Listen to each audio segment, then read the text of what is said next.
The Tiffany box sat in front of me like a cruel joke, a little blue square wrapped in white ribbon.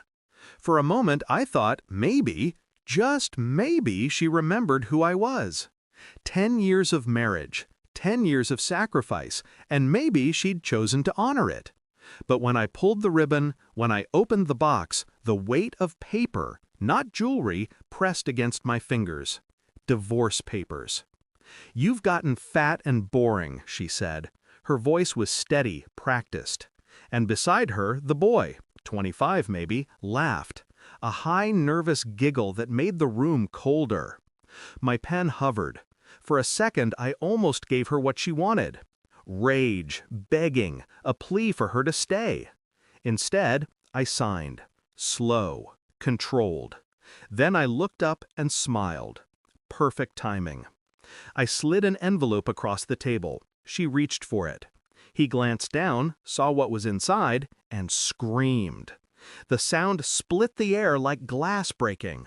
And for the first time in years, I felt alive. Betrayal rarely begins in the moment you discover it. It starts earlier. Quiet. Seeds planted in glances you ignored. Excuses you swallowed. I should have seen her pulling away. The late nights. The extra hours at the gym.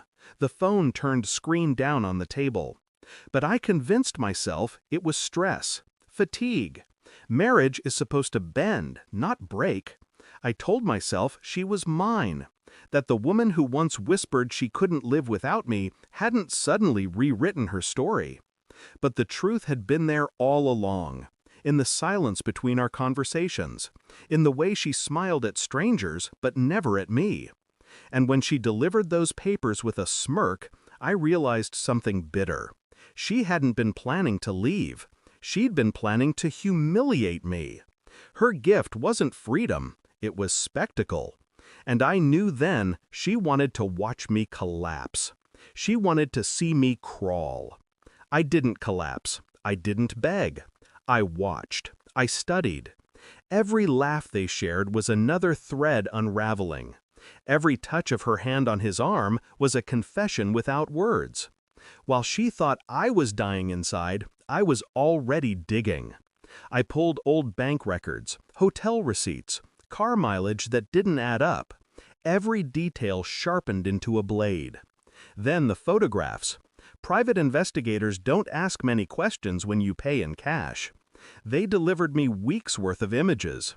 My wife in dresses I'd never seen. Her smile unrecognizable. His arm draped around her in public, careless, bold. She wasn't ashamed, she was proud. But pride makes people sloppy. And in their arrogance, they forgot the world keeps records. Digital trails, receipts, conversations etched in memory. I collected them all. Not for court, not for lawyers, for this moment. For the Tiffany box. Her boyfriend's scream wasn't random. It wasn't fear of me. It was recognition. Inside that envelope wasn't money, wasn't paperwork. It was photographs, emails, screenshots of his messages to other women. Yes, her boy toy wasn't faithful either. While she was busy dismantling our life for him, he was busy tasting others behind her back. She grabbed the envelope from his trembling hands, pulled out the papers, and her face drained white.